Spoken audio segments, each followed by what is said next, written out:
اعوذ باللہ السمیع العلیم من الشیطان اللعین الرجیم بسم اللہ الرحمن الرحیم الحمد للہ وکفی والسلام علی عبادہ الذین اصطفی اما بعد فقد قال اللہ سبحانہ وتعالی فی محکم کتابہ المبین بسم اللہ الرحمن الرحیم الحمد للہ رب العالمین الرحمن الرحیم مالک یوم الدین ایاک نعبد و ایاک نستعین اہدنا الصراط المستقیم صراط الذین انعمت علیہم غیر المغضوب علیہم ولا الضالین۔ عزیزان محترم، اس سورہ مبارکہ کے ذیل میں ہمارا پچھلا سلسلہ گفتگو اس منزل پر اختتام پذیر ہوا تھا کہ پروردگار عالم نے آواز دی الحمد للہ رب العالمین، حمد ہے اس اللہ کے لیے جو عالمین کا پروردگار ہے، ساری تعریفیں اور ساری حمد اس کے لیے مخصوص ہے۔ الرحمن الرحیم، وہ رحمان ہے، وہ رحیم ہے۔ رحمان احتیاج کو دیکھ کے دینے والا، چونکہ عالمین کی پرورش کا ذمہ دار ہے اس لیے لفظ رحمان کو اس کے ساتھ رکھا۔ رحیم عمل کو دیکھ کے دینے والا، چونکہ مالک یوم الدین ہے، روز جزا کا مالک ہے، اس لیے رحیم کو اس کے ساتھ رکھا۔ مالک یوم الدین، دین کے دن کا مالک یعنی قیامت کا اور روز حشر کا مالک ہے۔ تو جیسا کہ میں نے آپ کی خدمت میں عرض کیا کہ رب العالمین جہاں جہاں تک اسپیس ہے اور مکان ہے وہاں وہاں تک اس کی ربوبیت ہے۔ مالک یوم الدین، جہاں تک یہ سیار زمانہ جائے، مشرق مغرب شمال جنوب فوق تحت، یہ عالمین میں ہے۔ ماضی حال مستقبل یہ یوم الدین کے اندر شامل ہے، یوم لفظ یوم کے اندر شامل ہے۔ تو جہاں جہاں تک زمانہ جائے اس کی مالکیت ہے اور جہاں جہاں تک مکان جائے اس کی ربوبیت ہے، یعنی زمان و مکان دونوں اس کے کنٹرول میں ہیں۔ اس منزل پر یہ بات نامناسب نہیں ہوگی کہ میں آپ کی خدمت میں عرض کروں کہ عرفاء نے یہ لکھا کہ کتابیں دو ہیں۔ بھئی کتاب کے معنی یہ ہے کہ انسان اپنے ما فی الضمیر کا اظہار کر دے، جو اس کے ذہن میں ہے وہ کتاب کے ذریعے دوسروں تک پہنچا دے۔ تو اب اگر وہ ما فی الضمیر تحریر کے ذریعے آ جائے وہ کتاب ہے، اگر پینٹنگ کے ذریعے آ جائے وہ کتاب ہے، اگر کسی اور ذریعے سے وہ ما فی الضمیر آپ واضح کر دیں تو وہ ہے کتاب۔ تو پروردگار عالم کی دو کتابیں ہیں، ایک ہے کتاب تدوین یعنی قرآن مجید، اور ایک ہے کتاب تکوین یعنی یہ پوری کائنات، یعنی ہر سیارے کا جو وسیع میدان ہے وہ اس کے ورق ہیں، ہر سمندر کی جو موج ہے وہ اس کی سطریں ہیں، ہر ذرہ ریگزار کا وہ اس کے نقطے ہیں۔ تو کتاب تکوین بھی ہے اور کتاب تدوین بھی ہے۔ کتاب تکوین سے مراد کائنات، کتاب تدوین سے مراد قرآن مجید۔ قرآن مجید کا جو آغاز ہے وہ ہے بسم اللہ الرحمن الرحیم، شروع کرتا ہوں میں اللہ کے نام سے، یا سہارا اللہ کے نام کا جو رحمان بھی ہے اور رحیم بھی ہے۔ تو آغاز اس کتاب کا، اللہ تو ذاتی نام ہے نا، اس کا ذاتی نام کے بعد جس صفت کو پروردگار عالم نے اس کتاب کے آغاز کے لیے منتخب کیا وہ ہے رحمانیت اور رحیمیت، یعنی قرآن مجید کا اور کتاب تدوین کا آغاز ہے رحمانیت سے۔ تو اب یہ جو کتاب تکوین ہے، یہ کائنات، اس کا آغاز کس شے سے ہے؟ یا نہیں قابل غور بات؟ بھائی قرآن کا آغاز اللہ کے ذاتی نام کو ہٹا لیں، لفظ اللہ کو، تو ذاتی نام کو ہٹانے کے بعد رحمان اور رحیم، تو آغاز کیا اس نے اپنی کتاب کا رحمانیت اور رحیمیت سے۔ تو اس کائنات کا جو آغاز کیا وہ کس شے سے کیا؟ تو مشہور سی بات ہے نا کہ پیغمبر اکرم صلی اللہ علیہ وآلہ وسلم نے ارشاد فرمایا کہ اول ما خلق اللہ نوری، سب سے پہلے اللہ نے میرے نور کو خلق کیا۔ تو بھائی جب قرآن مجید کا آغاز رحمت سے ہے تو پھر کائنات کا آغاز نور محمد سے کیوں ہے، رحمت سے کیوں نہیں ہے؟ تو اسی دن کے لیے تو سورہ انبیاء میں آواز دی تھی وما ارسلناک الا رحمتا للعالمین، حبیب ہم نے تمہیں عالمین کے لیے رحمت بنا کے بھیجا ہے۔ تو پروردگار رب العالمین ہے، اس کا حبیب رحمت للعالمین ہے۔ تو اب میری اس بات کو قیامت تک کے لیے یاد رکھیے گا کہ جہاں جہاں تک عالمین جائے وہاں وہاں تک خدا کی ربوبیت بھی جائے اور محمد عربی کی رحمت بھی ساتھ میں جائے۔ تو یہ تو ہے اس کے حبیب کا اسپیس کے اوپر کنٹرول، مکان کے اوپر کنٹرول۔ اور اب زمانے کے لیے پروردگار نے آواز دی نا مالک یوم الدین، یعنی جہاں جہاں تک زمانہ جائے اس کی مالکیت ہے اور اب سورہ مائدہ میں اپنے حبیب کے لیے آواز دی، فکیف اذا جئنا من کل امت بشہید وجئنا بک علی ہؤلاء شہیدا، حبیب قیامت کے دن ہم سارے انسانوں پر گواہ بنا کے لائیں گے، جتنی بھی امتیں گزر گئیں، جتنی بھی امتیں آنے والی ہیں، ان سب پر ان کی قوموں کے لوگ، انبیاء مرسلین ہدایت کرنے والے گواہ بن کے آئیں گے، وجئنا بک علی ہؤلاء شہیدا، اور حبیب ان سب کے اوپر تجھے گواہ بنائیں گے۔ تو پیغمبر اکرم کے لیے بھی ماضی، حال اور مستقبل تین الگ الگ اشیاء نہیں ہے، بلکہ ایک ہی شے ہے جس کا نام ہے زمانہ، اور وہ ایک نگاہ میں پیغمبر کے سامنے ہے، وہ ماضی ہو، وہ حال ہو، یا وہ مستقبل ہو۔ تو اپنی ربوبیت کا اعلان کیا، رحمانیت اور رحیمیت کا اعلان کیا، اس کے بعد مالکیت کا اعلان کیا، اور مالکیت کے اعلان کے بعد بے اختیار آواز دی بندوں کو کہ تم اس طریقے سے کہو، ایاک نعبد، پروردگار ہم فقط اور فقط تیری عبادت کرتے ہیں، وایاک نستعین، اور پروردگار ہم فقط اور فقط تجھ سے مدد طلب کرتے ہیں۔ یہ فقط اور فقط کا لفظ میں نے کہاں سے اضافہ کیا؟ ایاک، اگر جملہ ہوتا نعبدو کا، پروردگار ہم تیری عبادت کرتے ہیں، تو اس میں فقط نہیں تھا، تیری عبادت کرتے ہیں، لیکن اگر اسی جملے کو بدل دیا جائے ایاک نعبدو، تو اس کا ترجمہ ہوگا فقط اور فقط تیری عبادت کرتے ہیں، اور ایاک نستعین، ہم فقط اور فقط تجھی سے مدد چاہتے ہیں، کسی اور سے مدد نہیں چاہتے۔ اب عجیب و غریب بات یہ ہے کہ ان دو جملوں کے فوراً بعد پروردگار نے انسانیت کو ایک دعا سکھلائی، اہدنا الصراط المستقیم، ہماری ہدایت کا پروردگار سیدھے راستے کی طرف، یہی ہے نا؟ تو اب ذرا آپ تصور فرمائیں کہ اس سورہ حمد میں انسانیت کو دعا کا کیا سلیقہ بتلایا گیا۔ دیکھیے عرفا نے لکھا ہے، بڑے پہنچے ہوئے لوگوں نے، عرفا سے مراد جو واقع ڈوبے ہوئے ہیں علوم قرآن کے اندر، انہوں نے لکھا کہ قرآن میں دعا ہے اہدنا، ہماری ہدایت کر، اور اس کے فوراً بعد جو سورہ ہے اس میں ہے بسم اللہ الرحمن الرحیم، الف لام میم ذالک الکتاب لا ریب فیہ ھدی للمتقین، یہ کتاب ہے، اس میں کوئی شبہ نہیں ہے، اور یہ متقین کے لیے ہدایت ہے۔ یعنی ابھی ہم دعا مانگ رہے تھے کہ ہماری ہدایت کر، اور ابھی پورا قرآن جواب دعا کے طور پہ آ گیا کہ یہ ہے تمہارے لیے ہدایت۔ تو یعنی یہ جو دعا ہم نے مانگی اہدنا الصراط المستقیم، یہ اگر فوراً قبول نہ ہوتی تو ھدی للمتقین فوراً بعد نہ ہوتا نا، فوراً اگر قبول نہ ہوتی تو سورہ حمد ہے دعا، سورہ حمد ہے دعا، اور پورا قرآن اس کے علاوہ جو ہے وہ ہے جواب دعا کہ ہم نے تمہاری دعا قبول کی اور یہ ہے ھدی للمتقین۔ اچھا، تو اب سورہ حمد دعا ہے، تو اب دعا کے آداب کیا بتلائے اس پورے سورے میں، ایک سرسری جائزہ، اور دعا کے شرائط اور اصول کیا طے کیے پروردگار نے۔ شروع ہوا سہارا اللہ کے نام کا جو رحمان اور رحیم ہے، ساری تعریفیں سزاوار ہیں اس اللہ کے لیے جو عالمین کا پالنے والا ہے، وہ رحمان بھی ہے وہ رحیم بھی ہے، تعریفیں ہو رہی ہیں نا۔ مالک یوم الدین، وہ قیامت کے دن کا مالک ہے، یہاں تک تعریف حمد و ثنا پروردگار عالم کی، اور اس کے بعد اپنی وفاداری کا اعلان، ایاک نعبد، پروردگار ہم فقط تیری عبادت کرتے ہیں، وایاک نستعین، اور پروردگار ہم فقط تجھ سے مدد مانگتے ہیں، وفاداری کا اعلان ہو گیا، اور اس کے بعد دعا اہدنا الصراط المستقیم۔ تو ادب دیا کہ اگر خدا کی بارگاہ میں کسی دعا کو قبول کروانا ہے تو پہلے اس کی ثنا و صفت کرو، پھر اپنی وفاداری کا اعلان کرو، اور اس کے بعد اپنی دعا مانگو۔ یقیناً وہ دعا منصب قبولیت پر فائز ہوگی۔ یہ سلیقہ اگر برتا جائے دعا کا تو یقیناً پروردگار عالم اس دعا کو قبول فرمائے گا۔ تو یہ سلیقہ دیا، لیکن جب وفاداری کا اعلان ہوا تو کن جملوں کے ساتھ؟ ایاک نعبد، پروردگار ہم فقط تیری عبادت کرتے ہیں، فقط اور فقط تیری عبادت۔ سورہ بنی اسرائیل میں آواز دی نا، وقضى ربک الا تعبدوا الا ایاہ، اللہ نے، تمہارے رب نے یہ فیصلہ کر لیا ہے کہ اس کے علاوہ کسی اور کی عبادت نہیں کرو گے۔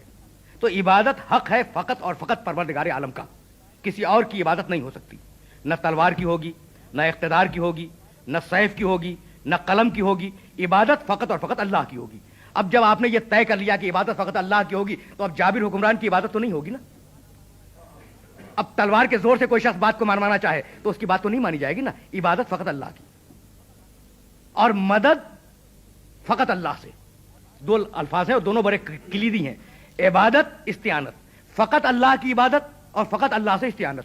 اچھا، تو اب فقط اللہ سے استعانت ہے تو اب کیا ہم کسی اور سے استعانت طلب نہ کریں یا کسی اور کو وسیلہ قرار نہ دیں استعانت کے لیے؟ تو اگر ایاک نعبد سمجھ میں آ جائے تو خدا کی قسم ایاک نستعین خود بخود سمجھ میں آ جائے گا۔ یہ ایاک نعبد بہت کلیدی ہے، بہت ہی کلیدی ہے۔ عبادت فقط اللہ کی، بھئی اگر غیر اللہ کی آپ نے عبادت کی تو شرک ہوگا یا نہیں ہوگا؟ اور اس کے فوراً بعد کا جملہ ہے استعانت فقط اللہ سے، مدد فقط اللہ سے. تو اگر غیر اللہ سے مدد مانگے تو وہ شرک ہوگا یا نہیں ہوگا؟ تو اگر ایاک نعبد سمجھ میں آ جائے تو ایاک نستعین خود سمجھ میں آ جائے گا. بھائی عبادت تو اب اللہ کی ہے نا. اور افضل ترین عبادت کیا ہے؟ نماز. افضل ترین عبادت ہے. اور نماز کا اعلان عام کیا ہے؟ اذان. اور اس اذان میں پروردگار عالم کی توحید کے اعلان کے بعد ہے کیا؟ اشہد ان محمد رسول اللہ.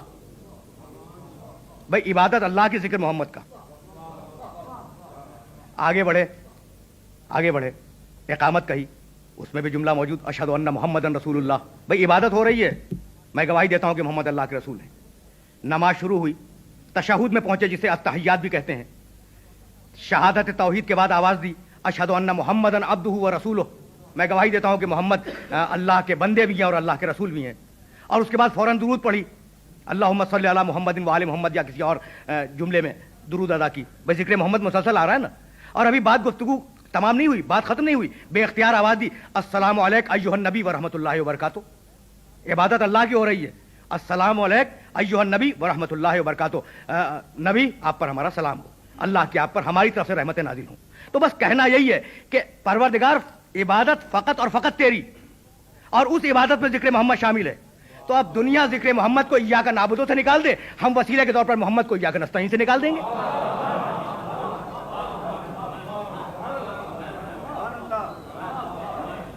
تو ایاک نعبد و ایاک نستعین، پروردگار فقط اور فقط تیری عبادت ہوگی، اور پروردگار ہم فقط اور فقط تجھ سے مدد مانگیں گے.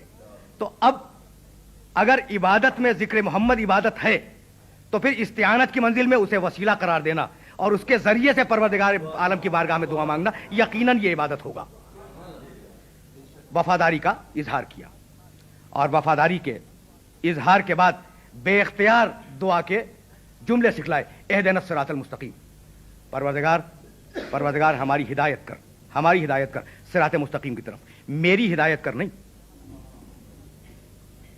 جمع کا صیغہ ہے اہدنا الصراط المستقیم. پروردگار ہماری ہدایت کر، یعنی اگر جملہ یہ ہوتا کہ میری ہدایت کر تو آیت اور سورہ انفرادی بن کے رہ جاتے، اجتماعی شعور اجاگر نہ ہوتا. بھئی اگر ایک انسان کی ہدایت ہو بھی جائے تو گمراہی کے پورے جنگل میں وہ ٹمٹماتا ہوا دیا کیا کرے گا؟ اس لیے اجتماعی ہدایت کی دعا سکھلائی کہ پورے معاشرے کی ہدایت فرما، پوری انسانیت کی ہدایت فرما، ہماری ہدایت فرما. اہدنا الصراط المستقیم، پروردگارہ تو ہدایت فرما. تو جب تک مسلمان، تو ہدایت فرما، اہدنا کوئی اور ہدایت نہ کرے، پروردگار تو ہماری ہدایت فرما صراط مستقیم کی طرف. تو جب تک مسلمان دنیا میں اس آیت کو دہراتے رہیں گے کہ پروردگار تو ہماری ہدایت فرما، اس وقت تک یہ بات ثابت ہوتی رہے گی کہ ہادی اور ہدایت اس کی طرف سے آتے ہیں، خود نہیں بنائے جاتے. کوئی وحی کا دعویٰ کر دے، کوئی الہام کا دعویٰ کر دے، کوئی نبی بننے کا دعویٰ کرے، نہیں، ہادی اور ہدایت ادھر سے آئے گی. ہم خود وحی و الہام کا دعویٰ نہیں کر سکتے، ہم خود صاحب کتاب ہونے کا دعویٰ نہیں کر سکتے. اہدنا الصراط المستقیم، پروردگار ہدایت کر صراط مستقیم کی طرف. صراط الذین انعمت علیہم، اب شخصیتیں سامنے آ رہی ہیں. ان کا راستہ جن پر تو نے اپنی نعمتیں نازل کی. بھئی یہ ہیں کون؟ یہ کن کے راستے کو پروردگار عالم نے منعم علیہم کا راستہ قرار دیا ہے؟ تو چلیں پھر قرآن سے پوچھیں کہ یہ کون ہے جن پر نعمتیں اللہ کی آئی ہیں. سورہ نساء میں آواز دی وَمَن يُطِعِ اللَّهَ وَالرَّسُولَ فَأُولَٰئِكَ مَعَ الَّذِينَ أَنْعَمَ اللَّهُ عَلَيْهِم مِّنَ النَّبِيِّينَ وَالصِّدِّيقِينَ وَالشُّهَدَاءِ وَالصَّالِحِينَ وَحَسُنَ أُولَٰئِكَ رَفِیقًا. جو بھی ایبسلوٹ اطاعت کرے، مکمل اطاعت کرے خدا کی اور رسول کی، تو ایسا اطاعت کرنے والا قیامت کے دن نعمت پانے والوں کے ساتھ ہوگا. وہ نعمت پانے والے کون ہیں؟ نبیین ہیں، صدیقین ہیں، شہداء ہیں، صالحین ہیں. تو یہ ہیں نعمت پانے والے. اور ہم نے دعا مانگی سورہ حمد میں اہدنا الصراط المستقیم صراط الذین انعمت علیہم. پروردگار ان کے راستے پہ ہمیں چلا اور ان کے راستے کی ہمیں ہدایت کر جو تیرے نعمت پانے والے ہیں، جنہوں نے تجھ سے کسب نعمت کیا. وہ انبیاء ہیں، وہ شہداء ہیں، وہ صدیقین ہیں، وہ صالحین ہیں. اور اب اس کے بعد بے اختیار آواز دی غیر المغضوب علیہم ولا الضالین. پروردگار وہ نہیں جن پر تیرا غضب آیا ہے، اور وہ لوگ نہیں جو گمراہ ہیں. دیکھیے عزیزان محترم، دو قسم کے افراد قیامت تک بھٹکے رہیں گے. ایک وہ جو راستہ جانتا ہو منزل نہ جانتا ہو، اور دوسرا وہ جو منزل جانتا ہو راستہ نہ جانتا ہو. بھائی دو ہی قسم کے لوگ ہیں نا. آپ کہیں تشریف لے جانا چاہتے ہیں اور آپ کو وہ گھر تو معلوم ہے لیکن وہاں تک پہنچنے کا راستہ نہیں معلوم, تو زندگی بھر نہیں پہنچیں گے.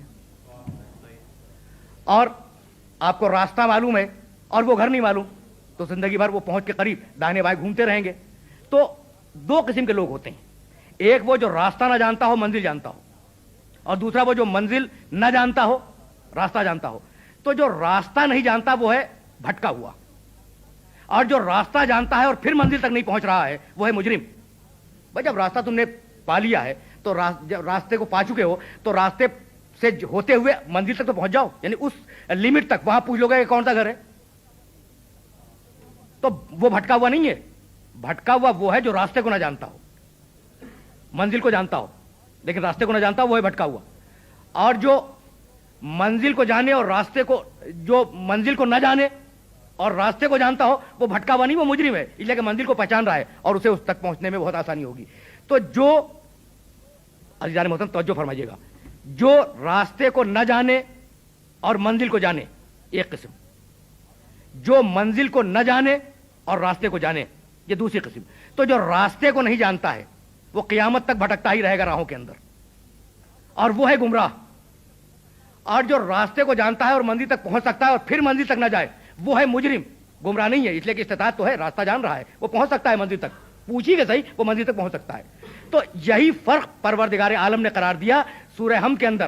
اب واپس چلیں پھر سورہ ہم کی طرف کہ پروردگار ظالین وہ ہیں جو راستہ ہی نہیں جانتے تھے, وہ بھٹک رہے ہیں, اور مغضوب علیہم وہ ہیں جن پر تیرا غضب نازل ہوا ہے, جو راستے کو جان رہے تھے لیکن منزل تک جانا نہیں چاہ رہے تھے.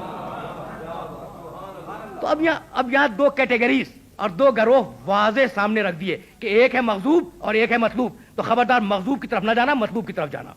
اور وہ مطلوب وہ ہیں جن کے اوپر پروردگار عالم نے اپنی نعمتیں تمام کی ہیں. تو اس پورے سورے سے جو ہمیں درس ملا وہ درس یہ ہے کہ یہ ہے تلخیص قرآن مجید کی, یہ ہے خلاصہ پورے قرآن مجید کا. اور اس خلاصے میں پروردگار عالم نے آغاز گفتگو میں وہ 5 اسمائے گرامی رکھے جو انسان کی پوری زندگی پہ محیط ہیں. اب میں تقریر کو اپنی آخری منزلوں سے قریب کر رہا ہوں. دیکھیے بسم اللہ الرحمن الرحیم آغاز. اس آیت کو ذرا سا الگ رکھ دیں, یہ آغاز ہے. الحمدللہ رب العالمین, حمد ہے اس اللہ کے لیے جو عالمین کا رب ہے. ربوبیت, اور اس سے پہلے کیا لفظ تھا, للہ, الوہیت. تو دو لفظ آگے نا, الوہیت اس سے پہلے ہے اور پھر ربوبیت. الرحمن الرحیم, رحمانیت رحیمیت. مالک یوم الدین, مالکیت. تو 5 الفاظ شروع میں رکھے, الوہیت, ربوبیت, رحمانیت, رحیمیت, مالکیت. یہ ہے قرآن مجید کا آغاز. اور اب چلیں قرآن مجید کے اختتام پر, بالکل آخری سورہ بسم اللہ الرحمن الرحیم. قل اعوذ برب الناس ملک الناس الہ الناس من شر الوسواس الخناس الذی یوسوس فی صدور الناس من الجنۃ والناس. بھائی قرآن کا آغاز ہے اس میں خدا سے, اور قرآن کا اختتام ہے انسان پر. تو بتانا یہ تھا کہ خدا سے انسان تک جو صراط مستقیم ہے وہی ہے درمیان کا قرآن مجید. خدا سے انسان تک جو صراط مستقیم بنی ہوئی ہے وہ یہ ہے قرآن مجید جو سورہ بقرہ سے والناس تک جا رہا ہے. تو قل اعوذ برب الناس ربوبیت, ملک الناس ملوکیت, الہ الناس الوہیت. اب 5 نام رکھے سورہ حمد کے اندر اور 3 نام رکھے سورہ والناس کے اندر, اور ترتیب کے ساتھ رکھے. تو عزیزان محترم میری گفتگو اس منزل پر اختتام پذیر ہو جائے گی اگر میں اس میسج کو کنوے کر سکا. دیکھیے سورہ والناس میں کیا ہے, قل اعوذ برب الناس ربوبیت, ملک الناس ملوکیت, الہ الناس الوہیت. ربوبیت کے معنی کیا ہے, رب. رب کے معنی پالنے والا, پرورش کرنے والا, احتیاج کو پورا کرنے والا. ملک کے معنی کیا ہے, ملک کے معنی بادشاہ, حاکم, آقا, مالک. یہ ہے ملک. الہ کے معنی کیا ہے, وہ ذات جو لائق عبادت ہو, وہ ذات جو لائق عبادت ہو. تو ترتیب پہ نگاہ رکھیے گا. پہلے رکھا ہے ربوبیت کو, رب الناس, قل اعوذ برب الناس. پھر رکھا ملوکیت کو, ملک الناس. اور پھر رکھا الوہیت کو, الہ الناس. بھائی اس ترتیب میں کوئی نہ کوئی راز تو ہوگا نا, اور اسی راز سے ہم سورہ ہم کے ان الفاظ کی طرف واپس جائیں گے. تو عزیزان محترم انسان کی زندگی کے 3 بڑے ادوار ہیں, بچپنا, جوانی, بڑھاپا. بھائی یہی تو ہے نا.